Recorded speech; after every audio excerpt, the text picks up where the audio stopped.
감사합니다.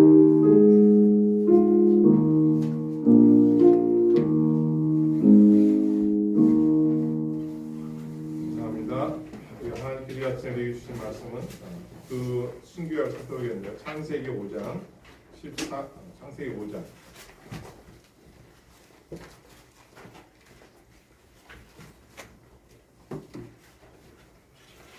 24절, 창세기 5장 24절 한 절에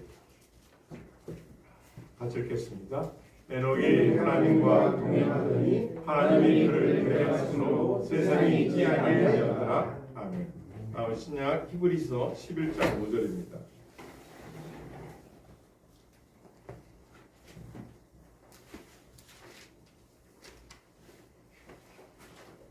히브리서 11장 5절 말씀 보겠습니다. 365쪽에 있습니다. 같이 읽겠습니다. 믿음으로 에녹은 죽음을 보지 않고 멸했으니 하나님이 그를 옮기심으로 다시 보이기가 하였느니라.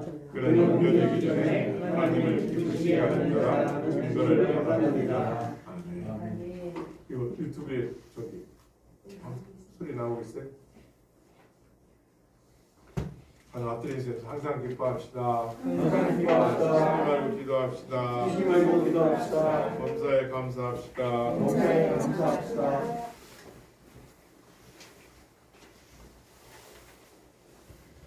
창세기 5장은 아브라함의 축복장입니다. 그 축복이라는 것은 계보라고도 말하고 계대라고 말합니다. 과연 A라는 사람이 조상은 누구였으며 그의 자손들은 누구가 있었는지 이걸 자세하게 기록한 것을 족보라고 말합니다. 5장에 보시면 1절에 보면 이렇게 되어 있습니다. 이것은 아담의 계보를 적은 책이니 하나님이 사람을 창조하실 때 하나님의 모양대로 지으시되 이렇게 되어 있어요. 사람은 창조된 존재, 즉 하나님이 만드신 피조물이라고 말씀하고 있습니다. 다시 말씀드리면 어떤 아베바에서 만들어지고 어느 날 뚝 떨어진 그런 존재가 아니라 진화론적으로 만들어진 존재가 아니라는 것이죠. 사람은 하나님께서 흙으로 빚어서 만든 피조물이라고 말씀하고 있습니다. 그러면 사람은 어떻게 만들었는가? 어떤 2절의 5장 2절의 말씀에 남자와 여자를 창조하셨고 그들이 창조된 날에 하나님이 그들에게 복을 주시고 그들의 이름을 사람이라 일컫으셨더라. 하나님이 남자와 여자만을 창조하셨다는 거예요. 남자 여자 외에 사람을 또 다른 우주인을 만들었다거나 지금 요즘에 너무나 그 어부성설한 이야기인데 몇 가지 종류의 사람이 있고 그건 다 가짜죠. 인간이 인위적으로 만들어 놓은 것이죠. 성경 분명히 남자와 여자를 창조하셨고 하나님께서 그들에게 복을 주셨다 이렇게 기록되어 있습니다. 그러면 하나님께서 창조한 사람이 첫 번째 누구인가를 성경은 기록하고 있습니다. 그 사람의 이름을 아담이라고 말합니다. 아담, 흙으로 만들어졌다 이렇게 뜻을 갖고 있습니다. 그들이라는 것은 아담, 하와 모두가 하나님께서 흙으로 아담을 만드시고 아담의 갈비뼈로 또 하와를 만드셨어요. 그들은 모두 사람이라고 일컬었다라고 성경에 기록하고 있습니다. 그러면 아담은 그가 살아온 인생의 삶이 몇 년을 살았는가 봤더니 아담은 130세에 자기 모양 곧 자기의 형상 같은 아들을 낳아 이름을 셋이라 하였더라. 그러니까 아담이 130세까지 살 동안 수많은 아들, 딸들을 낳았는데 그 이름을 성경에 다 기록할 수가 없어서 대표자의 이름을 특정인의 이름만 기록해서 올렸는데 그게 바로 셋이라는 인물입니다. 몇 살에 낳았느냐? 130세에 낳았다고 기록하고 있습니다. 130세에 사람의 모양 곧 하나님의 형상대로 아들을 낳았는데 그 이름을 셋이라 했다 이렇게 있습니다. 그럼 아담은 그래서 몇 세까지 살다가 죽었어요? 성경에 보면 930세를 살았습니다. 그러니까 홍수 이전에 아담과 그의 후손들이 몇 살이 보통이냐면 거의 900세 살았습니다. 요즘에서야 뭐 100세 시대 하지만 이 당시에는 900세를 살았습니다.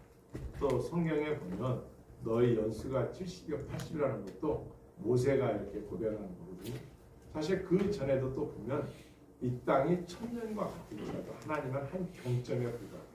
이 세상의 생활이 천년이라는 세월이 한 인간의 삶이 천년이라 할지라도 하나님 나라에서는 한 점에 불과하다 이렇게 말씀하고 있습니다. 놀랍게도 지금 이 아담의 후손 중에 셋 후손 중에 무두셀라는 사람이 나오는데 그게 바로 그분이 969세까지 살았다고 기록되었습니다. 그러니까 이 당시 평균 나이는 900세고 가장 이 세상에서 오래 살다가 죽은 사람이 무두셀라는 인물을 기록해놨습니다. 지금 그 인물을 말하기 이전에 좀 오늘 에녹이라는 인물을 살펴보려고 좀 성경을 계속 제가 읽고 있습니다. 셋은 105세에 에노스를 낳았고 에노스를 낳은 후 807년을 지내며 자녀를 낳았고 그가 902세를 살고 죽었더라 이렇게요. 셋이 난 아들이 있는데 그 아들이 에노스인데 아담이 난 자손 중에 셋이 있는데 셋이 807년을 지내며 자식을 낳았고 그 사람이 셋은 몇 살에 죽었는가? 912세에 죽었어요. 912세. 어마어마한 나이죠.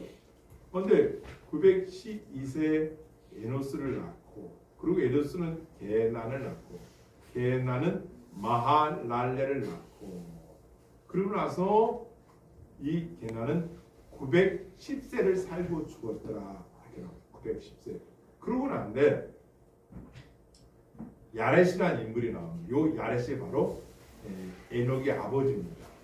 에녹의 아버지가 162세에 에녹을 낳았고 800년을 지내며 자녀를 낳았으며 그가 962세에 살고 죽었더라. 아담이 930세, 지금 에녹의 아버지 야렛은 962세를 살아요. 960세. 이게 뭘 말하냐면요. 아니 지금 에녹의 아버지가 아담보다 더 오래 살았음을 나타냈거든요. 근데 이 에녹의 아버지가 오랫동안 살았는데 또한 에녹이 자식을 낳았는데 그게 무두셀라인데 무두셀라는 969세까지 살았어요. 무슨 말이냐? 그럼 에녹은 과연 900세를 살았느냐? 아닙니다. 에녹은 오늘 말씀해 볼게요. 에녹은 몇 살 살았냐면은 365세를 살았어요. 아니 평균 나이가 900세 될 때에 에녹은 몇 살을 살았느냐? 365세를 살았어요. 3분의 1을 살았어요. 그런데 성경은 이 에녹을 기록해 놨어요. 왜 기록해 놨을까요?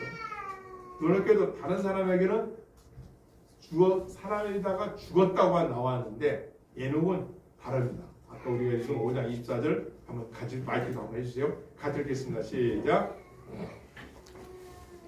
창세기 5장 24절입니다. 시작. 에녹이 하나님과 동행하더니 하나님이 그를 데려가심으로 세상이 지혜하였더라. 예, 에녹 하나님과 동행하였더니 하나님이 그를 데려갔으므로 세상에 있지 아니하였더라. 아니 지금 다른 사람들은 살다가 죽었어요. 900세 다 넘어요. 평균 나이가. 근데 에녹은 365세를 살았는데 에녹은 하나님과 동행한 사람이라고 기록해놨어요. 이 동행이라는 단어가 나와요. 그럼 동행이라는 단어 이전에 에녹이라는 뜻은 뭐냐? 에녹의 뜻을 원어에 보면 이렇게 되어 있어요. 공헌입니다. 에녹이라는 사람은 하나님께 바쳐진 자, 하나님께 드려진 자 이렇게 표현할 수가 있습니다. 에녹. 이 에녹은 특징이 있는데 하나님과 동행하였더라 이렇게 되어 있습니다. 동행. 자, 이제 여기서 우리가 오늘 이 시대에 동행해 봅시다. 부부간의 동행이 쉽습니까? 부모와 자식 간의 동행이 쉽습니까? 교회에서 하나가 돼서 동행한다는 게 쉽습니까? 쉬운 일이 아니에요. 그러면 전혀 가정 환경이 다르고 배운 곳이 다른데 그 남남끼리 만나서 한 가정을 이루고 살 때 그 동행하려면 어떻게 되겠어요? 내 주장만, 내 의견만, 내 고집만 어렵습니다. 그래서 뭐가 필요해요? 정치가 필요합니다. 정치는 뭐예요? 이 사람과 내가 잘 살기 위해서 갈등을 해소시켜야 돼요. 그럼 그 갈등이 일어났을 때 어떻게 문제를 해결할 것인가? 이건 상대방을 존중하지 않고는 이루어질 수가 없죠. 존중해줘야 돼요. 상대방의 의견을 들어줘야 되고 또 상대방의 의견도 이해할 줄 알아야 돼요. 그런데 이것 없이 내 고집만 내세운다? 그것은 막무가내 사람이에요. 그건 독불장군 겁니다. 그래서 서로가 갈등 해소를 하기 위해서 결혼 생활의 행복이 만들어져 가는 거예요. 이 갈등을 해소하지 않으면 힘든 거죠. 무슨 말씀이냐? 결혼할 때는 사람들이 어떻게 합니까? 나를 위해서 결혼합니까? 있죠. 그러나 성경적인 결혼관은 뭡니까? 내가 이 사람에게 어떤 도움이 될까? 이거 내가 이 상대방에게 어떤 도움을 줄까? 이거예요. 한 가족에서 사는 형제, 한 가족에서 사는 자녀라더라도 내가 부모님에게 어떤 도움을 드릴까라고 생각을 하고 살아가는 사람과 또 부모도 네 자녀에게 내가 어떤 도움이 될까라고 생각을 하고 살아가는 사람과 가치관이 어떻게 다르겠어요? 왜? 출발점이 똑같으니까. 무슨 말씀을 제가 드리냐면은 배우자를 선택할 때 어떤 배우자를 선택해야 되느냐? 외모, 좀 성경에 나와요. 돈, 학식, 학벌, 뭐 이거 다 중요하죠. 그러나 가장 중요한 게 있는데 그 상대방이 나와 함께 결혼이라는 건 생활을 해서 가정을 이끌어갈 때 어떤 자세로 나를 대하는가. 그건 뭐예요? 갈등과 어려움을 극복해 나가는데 가장 중요한 것은 상대방을 존중해야 되는 것인데 그 첫째가 뭐라고요? 내가 어떤 도움을 드릴 것인가 이거예요. 이걸 좀 더 와전시키면 내가 이 사람에게 어떤 기쁨이 되어줄까라는 것이죠. 그럴 때에 이 부부간의 사랑도 완숙해져가고 그 가정에서 자라는 자녀들도 행복하게 뭔가를 알아가고 그런 사회가 건강한 사회가 되는 거예요. 그렇지 않으면 이런 사랑 속에서 살지 않는 사람은 자기밖에 몰라요. 그 자기 주장만 다 맞대. 만약에 안 따르면 폭력과 그리고 어떤 막 강한 압박과 겁박 막 이런 거를 디시를 해가지고 사람들을 하여금 공포를 만들고 주권과 자유를 빼앗아가고 이게 무서운 거예요. 그런데 가정에서 가르침을 잘 받고 네가 결혼할 목적은 상대방을 위한 것이다. 이렇게 부모로부터 배웠고 그런 사람들이 살아가는 가정과 그런 사회와 국가는 어떻게 돼요? 남을 배려해요. 내 주장이 아무리 옳은 것 같아도 상대방의 의견을 말할 때 자르지 않고 끝까지 들어주고 그리고 당신의 이야기는 이러이러한 이야기였죠. 제가 잘 이해했습니까? 그리고 내 이야기를 해야만이 그 가정이 그 국가가 그 사회가 아름다운 사회가 돼요. 자, 오늘 성경으로 다시 돌아옵시다. 만약에 에녹이라는 사람이 짧은 인생을 살았어요. 그 당시에는 360일. 그가 하나님과 동행하였다라고 하는 이 동행이라는 단어에 이걸 이제 우리가 중점을 봐야 되는데 과연 에녹이 자기만을 알고 하나님의 뜻을 거스르고 살았다면 동행할 수 있었을까요? 어려워요. 제가 초등학교 때, 국민학교 때죠. 운동회 날 어떤 게임을 했냐면 두 사람씩 오른발을 묶어요. 나는 오른발, 상대는 왼발을 묶고 다리 하나씩을 수건으로 묶고 끈으로 묶고 어깨동무하고 달리기 시합을 하는 거예요. 자, 상의가 없어요. 그냥 1등하고 싶은 마음에서 어깨동무를 했는데 다 자빠지고 넘어지는 거예요. 저도 처음에는 야 우리 박자 맞춰 가면 돼 하다가 중간에 이게 뒤떨어지는 거예요. 얘기했어. 야 이러지 말고 자 내 얘기 잘 들어. 자 너 내 얘기 들어. 내가 하나 둘 자 할 수 있겠지. 잠 쉬어서 의견을 나눈 다음에 뛰니까 금방 뛰는 거예요. 그런데 막 넘어지는 거예요. 그래요. 상대방 의견을 말도 않고 듣지도 않고 나만 빨리 가려고 이게 다리 하니까 나는 가고 전 끌려오고 막 그 친구들이 막 끌려다니는 거예요. 막. 저도 처음에는 힘들었어요. 자, 하나님께서 말씀하신 뜻을 알아듣고 그 계명을 지키고 순종하면 이게 빨리 갈 수 있고 또 행복하게 갈 수 있고 기쁨으로 이길 수가 있는 거예요. 그러니까 이 당시에 많은 사람들은 에노스 때 그때서야 여호와의 이름을 불렀더라고 성경 기록하고 있거든요. 에노스 때에. 그렇다면 에녹 때에 동행했다라고 이 사람을 딱 하나님께서 성경에 기록해 보면 모든 사람들이 그 당시에 자기 주장대로 아니 나이는 뭐 969세까지 살았다 합시다. 1000년 가까이 살았어도 하나님은 그런 사람보다 에녹의 이름을 올려놨어요. 동행했다는 것은 자기의 마음을 비웠다는 거예요. 내가 아무리 옳은 것 같아도 하나님의 뜻이 뭔가를 구했고 그 하나님의 뜻에 동행하는 삶을 사는 거예요. 중요한 거예요. 두 번째로 하나님이 그를 데려가셨다는 거예요. 자, 아까와 다르죠. 아까는 살다가 죽었다고 됐습니다. 아담은 930세를 살고 죽었더라. 이 땅에서의 살았더라 죽었더라 다 끝나. 살았더라 죽었더라. 살았다가 죽었더라. 근데 에녹에 와서는 그를 데려가셨더라. 챕트라는 용어의 휴거 딱 데려가셨다.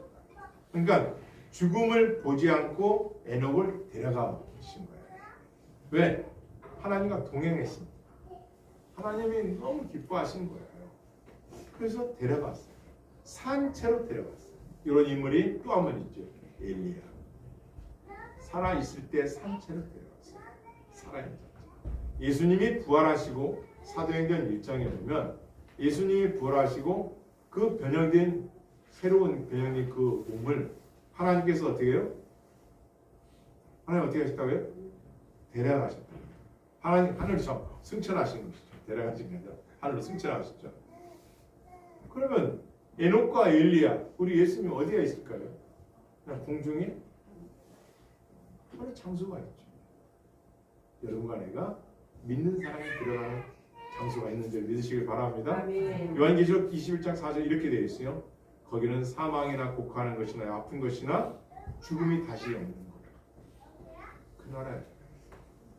이 나라를 사도 바울이 신약의 사도행전 이상에 보면 어때요? 고린도후서에 보면 너무나 사모했어요. 내가 이런 핍박과 환난과 역경 속에서 할 수만 있으면 나는 이 몸을 떠나 주님과 함께 있기를 나는 원한다. 그러면서 나는 이 세상의 모든 것들을 배설물로 여기해. 왜? 그 나라에 들어가서 예수님과 함께 영원한 기쁨 속에 살아가는 그날을 고대한다는 거예요. 그러니까 이 땅에서 어려움을 참을 수 있다는 것이죠. 이 나라가 있는 줄을 믿습니다. 그래서 아까 우리가 11서 다시 11장 5절로 가보겠습니다. 히브리서 11장 5절 찾아보겠습니다.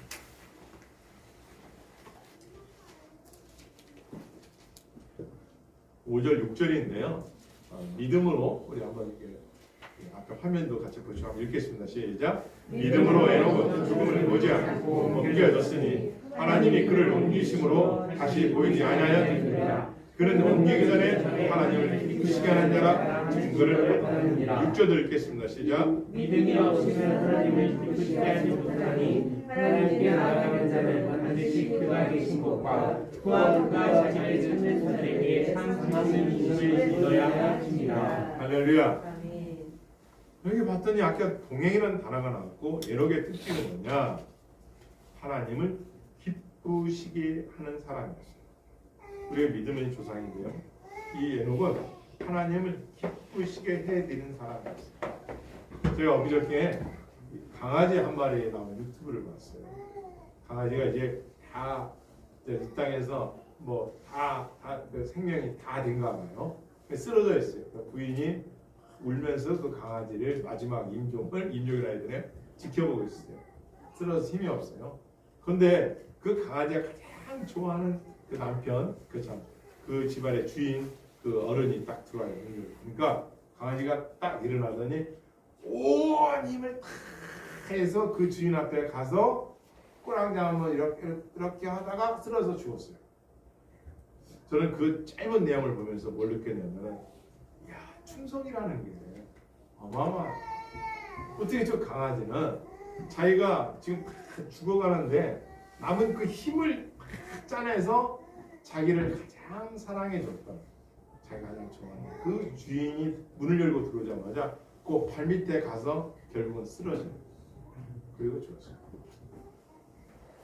내가 세상을 살면서 짐승보다도 못하다는 말을 들으면 안 되죠. 근데 하물며 미물인 저 짐승도 주인을 알아보고 그 주인에게 끝까지 그 비틀거리다 가서 그 앞에 죽더라. 자, 우리 인간은 어떻게 해요? 인간들의 삶은 없습니까?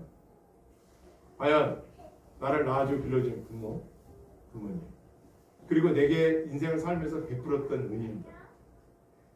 은혜 있잖아요. 그 은혜 받은 것을 이미 시간도 지나가고 있고 세월도 지났지만 그 받은 은혜를 여러분 어떻게 해요? 지금 내 삶이 힘들다고 망각해버립니까? 그분과 좀 다퉜다고 잊어버립니까?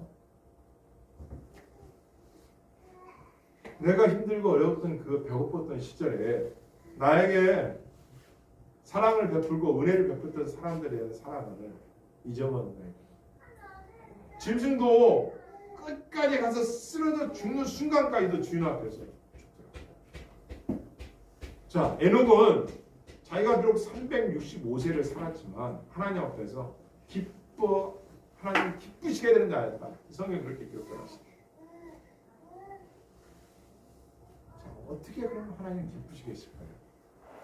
여러분들은 과연 이 시간 이 자리에 올까지 지난 한 주간 하나님 어떻게 기쁘시게 해드리려고 노력해봤습니까?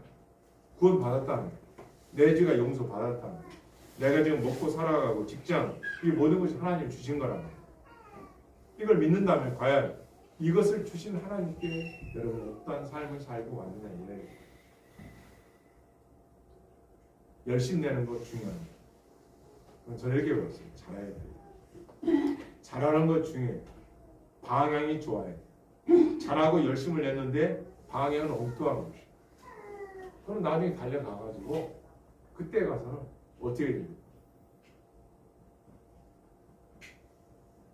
그래서 속도도 중요하지만 방향이 중요해요. 즉 목적지가 어디냐. 에녹은 하나님을 기쁘시게 해드렸다고 했는데 그 기쁘시게 하는 목적은 나를 창조하신 하나님을 신뢰했다는 것이죠. 신뢰하니까 하나님을 기쁘시게 해드리는 거죠. 부부관계도 마찬가지, 부모와 자녀 관계도 마찬가지. 내가 이 자녀를 기쁘시게 해드리기 위해서, 자, 기쁘게 해주기 위해서, 내 부모를 기쁘시게 해드리기 위해서 우리의 마음이 흔들리는 거예요. 더 중요한 것은 하나님으로부터 우리가 구원을 받았는데, 선물로 믿음을 받았는데, 그 하나님께 시대가 변하고 사회가 변하고 환경이 변하고 기후가 변하고 때가 악하고 어두웠다 하더라도 우리의 마음은 변질되지 말아야 된다는 것을 가르쳐주고 있는 겁니다. 에녹은 65세에 아마 300년 동행했으니까 65세까지 살았으니까 65세 때 하나님을 만나서 300년 동안 그는 동행한 삶을 살았습니다.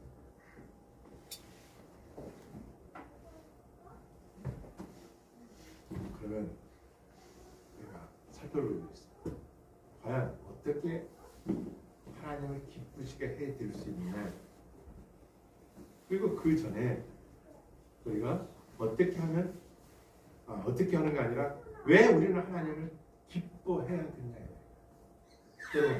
여러분과 내가 왜 한 주 한 주간 살면서 하나님을 기쁘시게 해드려야 되죠? 왜 하나님을 우리가 기쁘시게 해드려야 돼요? 네, 감사합니다. 맞습니다. 기억하십시오. 하나님은 따라서 하나님은 우리에게 구원의 힘이 되시기 때문이다. 가장 중요한 것은 죄악에서 구원시켜 주시는 그 힘이 능력이 주께로부터 왔기 때문에. 그래서 구원받은 그 감격이죠. 구원받았기 때문에 우리는 하나님을 기쁘시게 해야 돼요.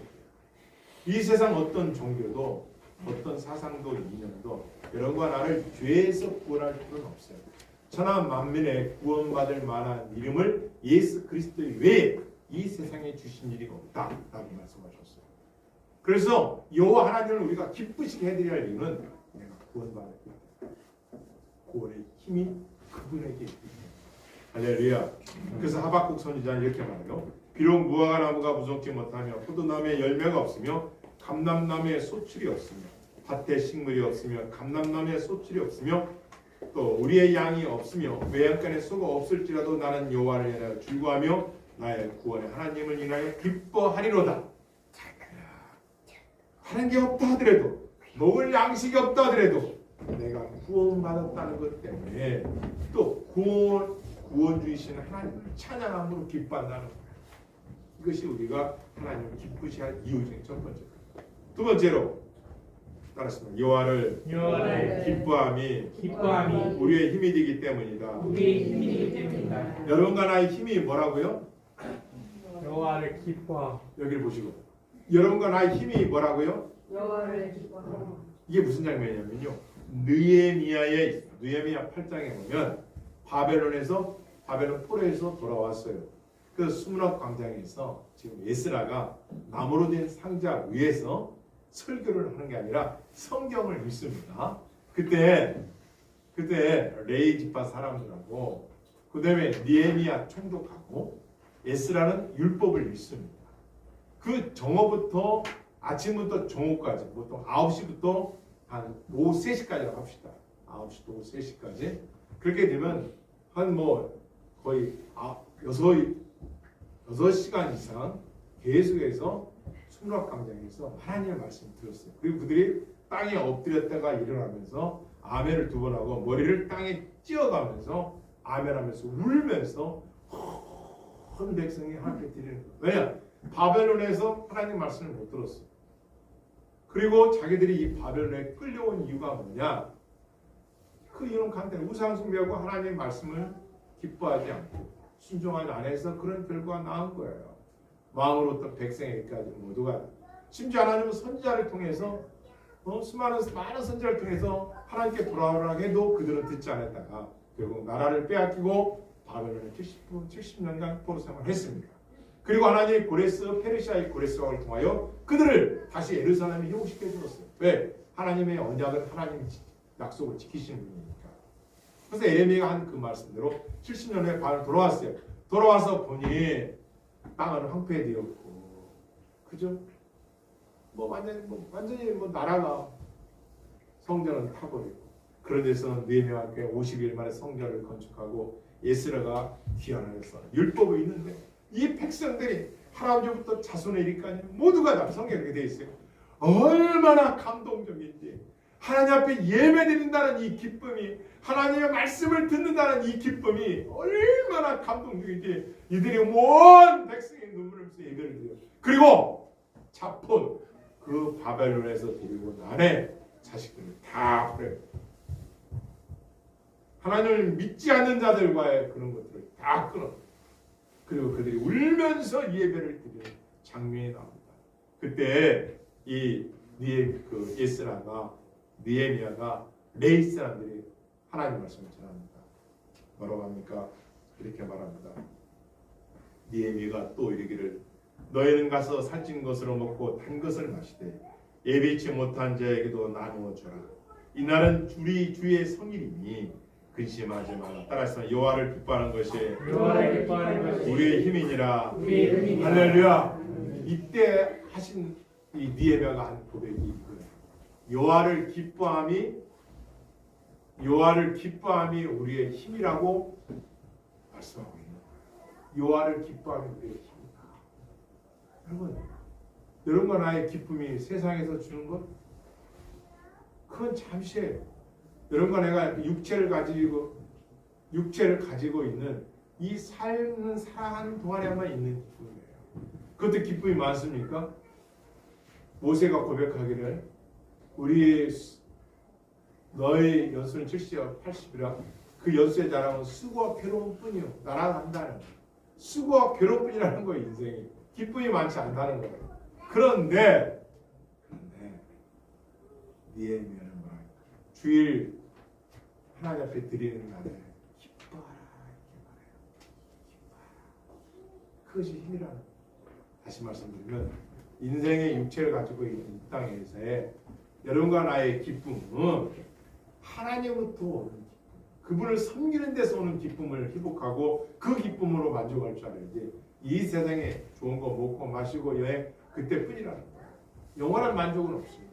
이 땅에 있을 것은. 그래서 여호와를 기뻐함이 우리의 힘이다. 이 설날은 기뻐하고 맛있는 거 먹고 또 예비하지 못한 자들에게도 나눠주면서 성의를 하나님께 드린다. 이게 느헤미야 8장에 나오는 내용입니다. 우리가 하나님을 기뻐할 이유가 뭐냐? 하나님 우리의 힘이 되시기 때문에. 또 다윗은 이렇게 해요. 여호와는 힘과 방패가 되신다. 여호와는 나의 힘과 나의 방패신 내 마음이 저를 의지하여 도움을 얻었도다. 그러므로 내 마음이 크게 기뻐요 내 노래로 저를 찬송하려다. 시편 28편 7절 말씀. 왜 우리가 하나님을 기뻐해야 되느냐?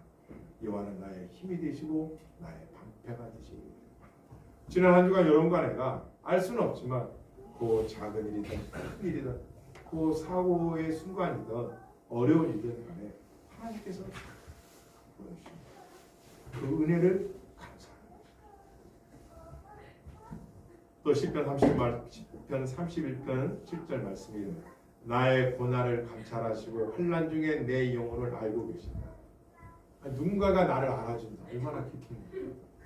그런데 하나님께서 나의 어려움을 알고 계시고 나를 감찰하고 계시고 내 영혼을 알고 계시다는 거예요. 하나님이 알아주시는 거예요.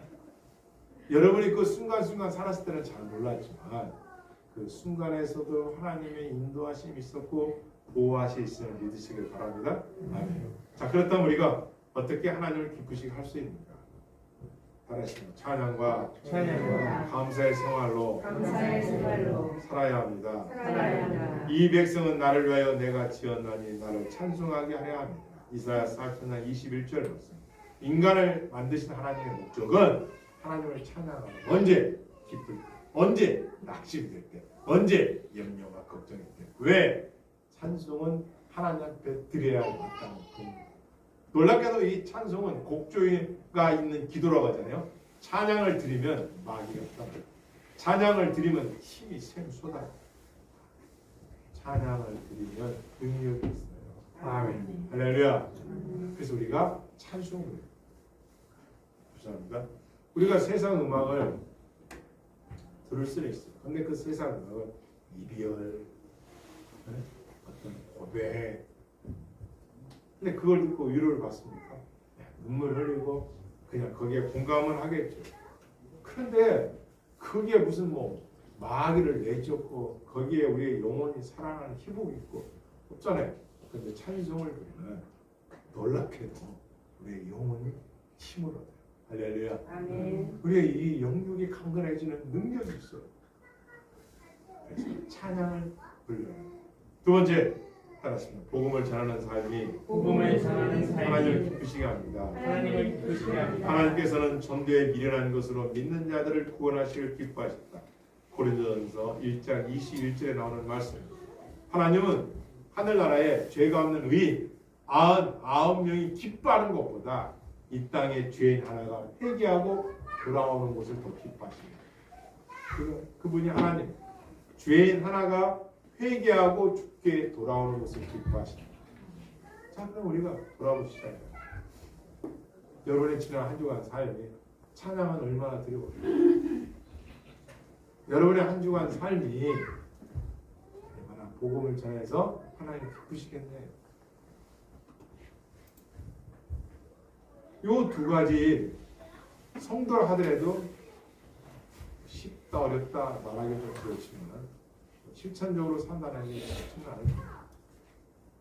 근데 하나님께서는 하나님을 기쁘시게 드린다 따는 게 아니에요. 하나님을 찬송하고 찬송을 하나님 높여드리는 거예요. 찬양을 통해서 높여드리고 삶을 통해서 높여드리고 그리고 하나님이 나를 구원시켜준 그 복음의 그 천국의 비밀을 모르는 자들에게 전도하는 거. 해보라요. 해보시죠. 하나님 기쁘시게 해드릴게요. 하나님 어떻게 우리에게 갚아주시는지 좀 나옵니다. 엄청난 겁니다. 세 번째로 따라서 하나님과 동행하는 삶이다. 자, 여기까지는 세 가지 찬송하고 감사하고 그리고 전도하고 그리고 하나님과 동행하는 삶은 지금 성경 말씀을 들었어요. 그러면 더 중요한 것이 있는데 과연 에녹은 어떻게 하나님 기쁘시게 해드렸기에 산채로 들림을 받았을까? 이건 좀 고민을 했어요. 며칠을 고민했어요. 어떻게 했을까? 에녹은 과연 어떻게 하나님을 기쁘시게 해드릴까? 그러니까 유다서에 이 에녹이라는 인물이 나옵니다. 찾아봤어요. 자, 유다서 1장. 성경 신약에서 한 장. 유다서 1장. 유다서 1장 가보겠습니다. 신약전에서 396쪽에 있습니다. 유다서 1장.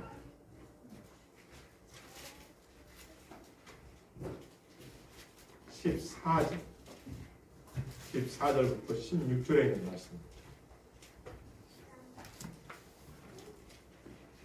유다서 방송 나오나요?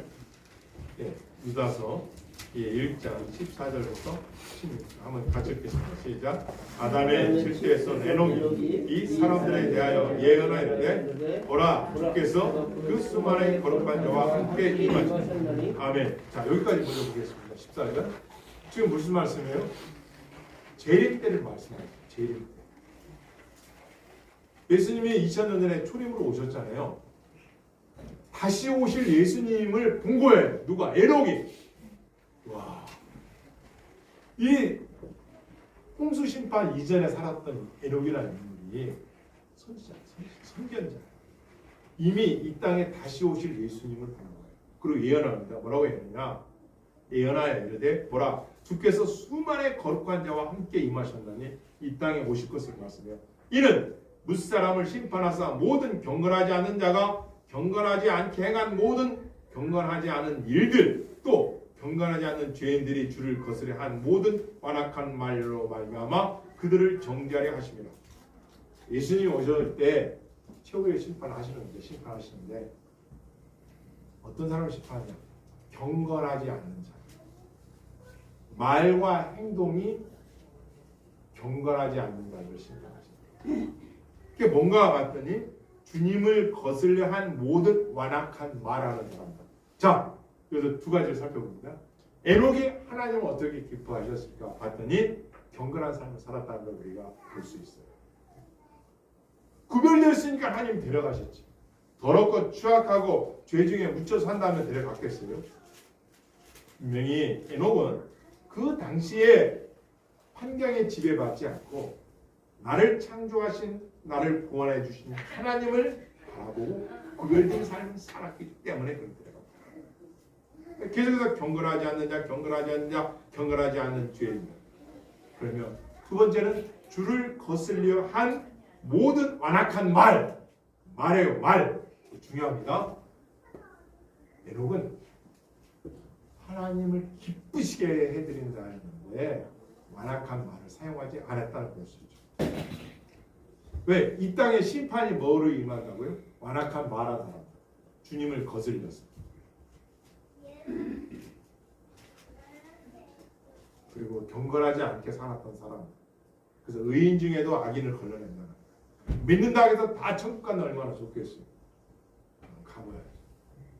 믿는 자, 예수 그리스도를 진짜로 믿는다면 그 사람의 말과 행동은 갈수록 변화가 있어야겠죠. 그렇잖아요. 경건하지 않았던 사람. 그렇다면 에녹은 저는 이걸 준비하면서 말씀 준비하면서 야, 에녹은 참 구별되게 살았구나.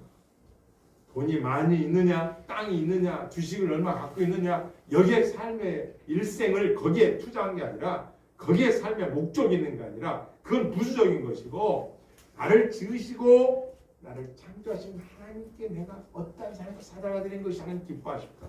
경건한 삶을 살았고 완악한 말을 하지 않았다는 것이다. 악독한 말을 하지 않았다는 것이다.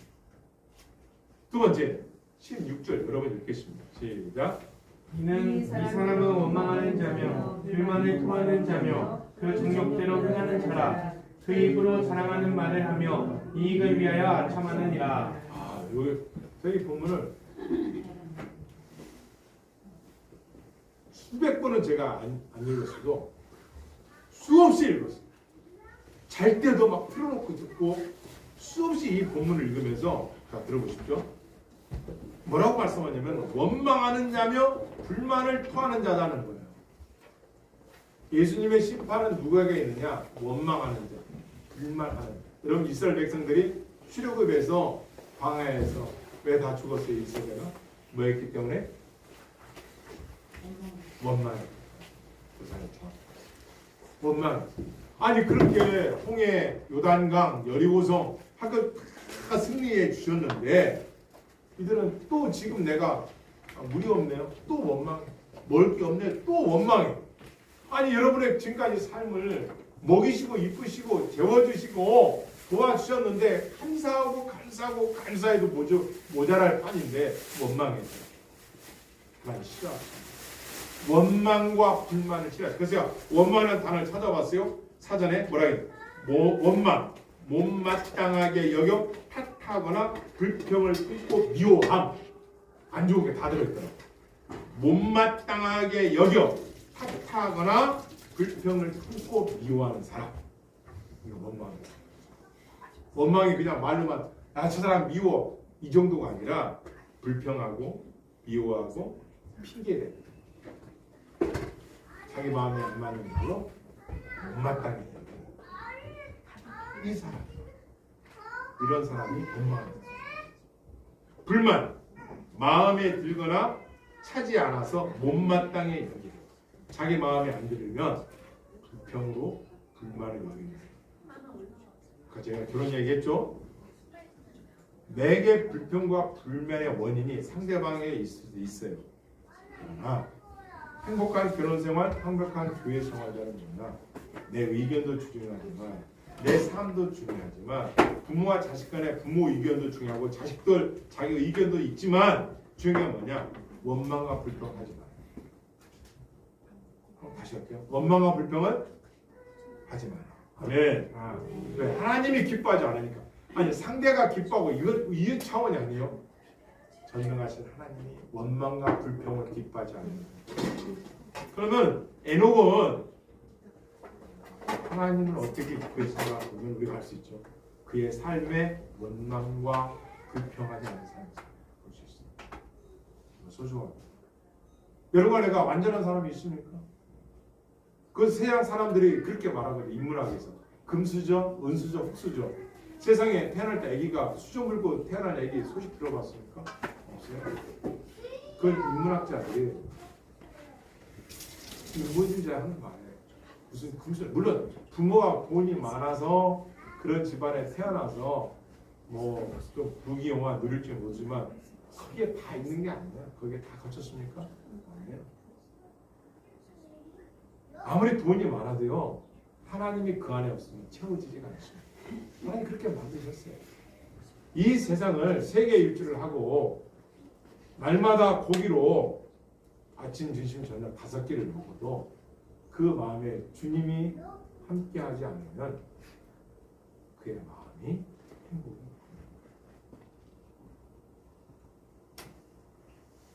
원망하지 말고 불만을 토하지 마라. 나를 기쁘시 하는 삶은 원망과 불평하지 않는 삶을 살게 된다. 그건 뭐냐? 감사해야 돼. 지금 내 형편에 내 주제에 나에게 이건 너무 감사하지 않아요 지금? 감사하지 않는가 보네요. 너무 감사하지 않아요? 아멘. 여기 누가 빨개벗고 좀 예배드는 사람이 있습니까? 여기 지금 집에 돌아가셔서 냉장고 없는 사람 있어요? 아 있을 수 있어요. 먹을 쌀이 없는 사람 있습니까? 없을 거예요. 그럼 꼭 감사하지 않아요. 세 번째, 따라서 정욕대로 살지 않는 자이다. 정욕대로 살지 않는 자. 그러니까 하나님 나라에 들어가서 세상의 기쁨으로 사는 자는 누구에게 그런 혜택을 주느냐? 하나님께서 이 땅에서 원망불평하지 않고 정욕대로 살지 않고 복음 전하고 찬송과 감사의 생활을 하고 하나님과 동의하는 자에게 이 복을 주십니다. 더 중요한 말씀 더 중요하지만 또 따라합니다. 그 입으로 자랑하는 말을 하지 말며 자랑하는 말을 하지 말라. 이익을 위하여 뭐 하지 말라? 아첨하지 말라. 우리의 자랑은 사도 바울처럼 고백처럼 약함이 자랑이 되어야 됩니다. 여러분과 내가 부족함이 서로가 이야기할 수 있는 관계. 나의 부정함을 말해도 허물어지지 않는 관계가 그리스도의 삶적인 것이죠. 있는 그대로니까. 그런데 더 중요한 게 있어요. 자랑하지 마. 우리가 사람들은 자랑을 조금이라도 하지 맙니다. 내 자랑은 예수 그리스도. 할렐루야. 그리고 그분이 내게 베풀어준 사랑과 은혜를 자랑해야 돼요. 그분은 광대하시다. 그분이 하셨다. 하나님께서 하신 일이다. 그걸 앞에 다 드리는 거예요. 할렐루야. 또 한 가지 따라했습니다. 이익을 위하여 뭐 하지 말라? 뭐 하지 말라? 아첨하지 말아요. 아첨. 남의 마음에 들려고 비유를 맞추면서 알랑거리기. 이게 아첨이에요. 이 헬라로 프로소폰. 얼굴 면대면 얼굴 앞에서 외모로 사람을 판단하는 사람. 이게 아첨이에요. 그 외모를 보고 그 사람의 마음이 들기 위해서 알랑거리는 거. 이게 아첨이라고. 하나님은 이걸 기뻐하시는. 왜? 하나님이 창조하신 한 사람 한 사람이 얼마나 존귀한 자들인데 그 외모를 보고 우리는 겉만 보고 판단하는 거. 이걸 하지 말아야 돼. 하나님 싫어하시는 거. 그러니까 에녹은 네 번째로 사람을 외모로 취하지 않는다. 에녹은 하나님 앞에서 겉모양만 보고 살지 않았다는 거예요. 우리 삶이 어떻습니까? 어떠나, 부드나, 모자라. 다 여러분, 저와 여러분 아닙니까? 우리를 버리지 않고 구원시켜 주셨어요. 그렇다면 우리도 이 세상을 살아가면서 우리 뒤에 말이 어눌할 수 있어요. 몸이 불편할 수 있어요. 그것이 우리가 하나님 기쁘시게 해드리는 기준이 되어서는 안 돼요.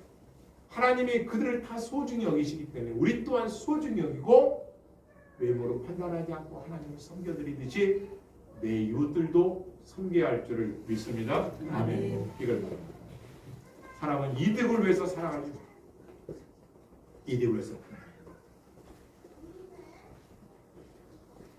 끝으로 그러면 하나님을 기쁘시게 해드리면 어떠한 결과가 우리에게 주어집니까? 한번 따라하겠습니다. 하나님께서 무엇이든지 우리가 구하는 것을 받게 해주신다. 요한일서 3장 22절 말씀에 이런 말씀. 무엇인지 구하는 바를 그에게 받나니 이는 우리가 그의 계명을 지키고 그 앞에서 기뻐하시는 것을 행하니라. 하나님은 이렇게 살아가는 사람의 기도를 응답하신다. 어떤 응답이냐? 무엇이든지 구하는 바를 하나님께서 받나니 이는 우리가 그의 계명을 지키는 것이다. 그의 계명은 뭐예요? 613가지? 10계명? 다 맞아요. 그의 계명은 뭐예요? 두 가지. 따라하겠습니다. 하나님을 내 마음과 뜻과 성품과 힘을 다하여 사랑하라. 내 이웃을 내 몸처럼 사랑하라. 요 두 가지 하나님 주신 계명을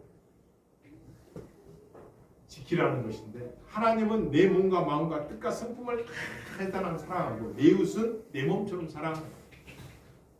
참된 경건은 고아와 과부를 그 환난에서 살펴주고 돌봐주고 그게 참된 경건이고 참된 사랑은 하나님을 내 힘을 다하여 목숨을 다하여 뜻을 다하여 주님을 사랑하고 내 이웃을 내 몸처럼 사랑하는 이 계명입니다. 이걸 지키는 사람에게 그의 기도가 속하게 응답받는다. 왜? 성경 말씀이 그 앞에서 기뻐하는 것이다. 주시겠다. 그렇게 삶에서 구할 때 이런 다 누리시길 주여 축복합니다. 두 번째, 따라서 하나님께서 함께하여 주신다. 하나님 기쁘시게 드리면 그 사람에게 어떤 복을 주느냐? 나는 항상 그가 기뻐하시는 행함으로 나를 혼자 두지 아니하셨느니라. 요한복음 8장 29절. 항상 하나님이 기뻐하는 일을 했더니 나를 혼자 내버려 두지 않으셨다는 거예요. 그러니까 여러분의 삶이 어느 때 가든 어디에 있든 혼자가 아닌 거예요. 왜? 하나님이 기쁘시게 된 삶을 살았다면 하나님 반드시 그와 함께 계시는 것을 믿고 신뢰하시길 바랍니다. 아멘. 세 번째로 따라서 내 마음의 소원을 이루어 주신다. 요한을 기뻐하라. 저가 내 마음의 소원을 이루어 주시리라. 시편 37편 4절 말씀입니다. 내 마음의 소원을 들어주신다. 여러분, 내 마음의 소원을 제가 이렇게 만남 중에 어떤 분이 저한테, 여러분한테, 우리한테 이런 만남이 있었다 합시다. 소원이 뭐요? 소원이 뭐요? 왜? 들어주고 싶어서. 얼마나 감사하겠어요. 소원이 뭡니까? 하나님께서 너의 소원, 하나님께 너의 소원을 말하라. 하나님이 들어주신다. 믿으시길 바랍니다. 기도하세요. 그냥 기도하는 게 아니라 여러분과 나의 삶에서 언제나 어느 때고 세상 것에 흔들리지 말고 하나님의 기쁨이 되고 하나님 앞에 경건하고 원망과 불평하지 않고 정욕대로 살지 않고 이득을 위하여 아첨하지 않는 자예요. 하나님께서는 소원도 이루어주시고 함께해 주시고 하나님께서 그가 구하는 기도를 응답해 주실 것을 믿고 나가시는 여러분과 저와 여러분에게 주님으로 축원합니다. 기도하시겠습니다. 시간 말씀드립니다. 하나님, 오늘 에녹에 대해서 말씀을 살폈습니다. 세상의 기쁨은 영원한 보장에 들어가서 영원히 주와 함께 영원한 기쁨으로 살아가는 그 기쁨을 누리기 위해서 이 땅에서 우리가 그래서 살아가는 것이 아니라 하나님 기쁘시게 해드리는 삶을 살아야만 하시기 바랍니다. 올 한 해 우리 앞에 어떤 일이 날지 알 수 없지만 내가 하나님 기쁨이 되겠습니다. 도와주시고 같이 기도하겠습니다. 할렐루야. 하나님